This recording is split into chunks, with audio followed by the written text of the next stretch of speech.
Hello ए क्या हाल खबर अगर जोर से बात करो।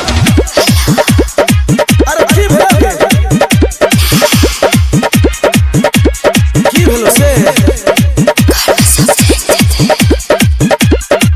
हमर छोटा की बहिन सब जान गेल सीन आय सही में गए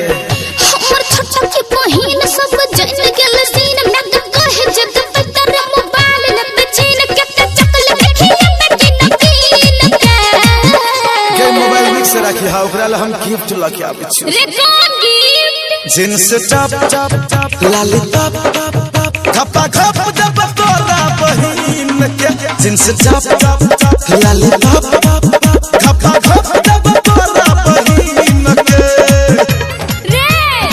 हां लेट न लगाबिए जल्दी लगाबिए okay DJ good Madhubani DJ good Madhubani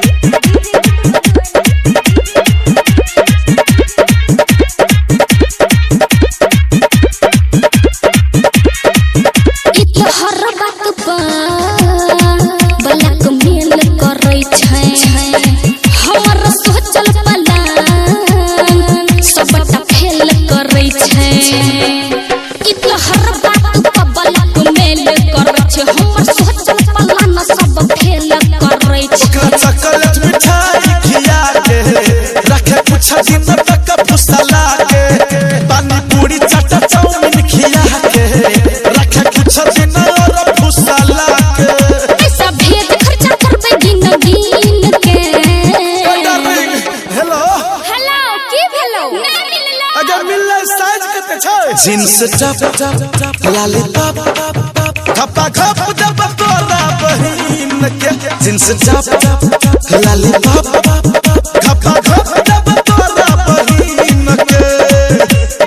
सामान से देखतो तो खुश भ जतो हां हां एते डायलॉग मत मार मोबाइल छीन लेता ना तब तोरा पता चलतो तब तू बात करत रहिया आई अगर ई तो हम कुछ भी कर लिए ले चले लिए अब जल्दी आ ना एकर कोई ठीक नहीं छै एकर भरोसा नहीं छै केकरो कह देते घर में जान जते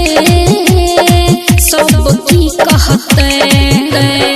एकर भरोसा नहीं छै केकरो कह देते मलिक रात से अजया रे की कहते मैं बाप के क्रिया खिया दे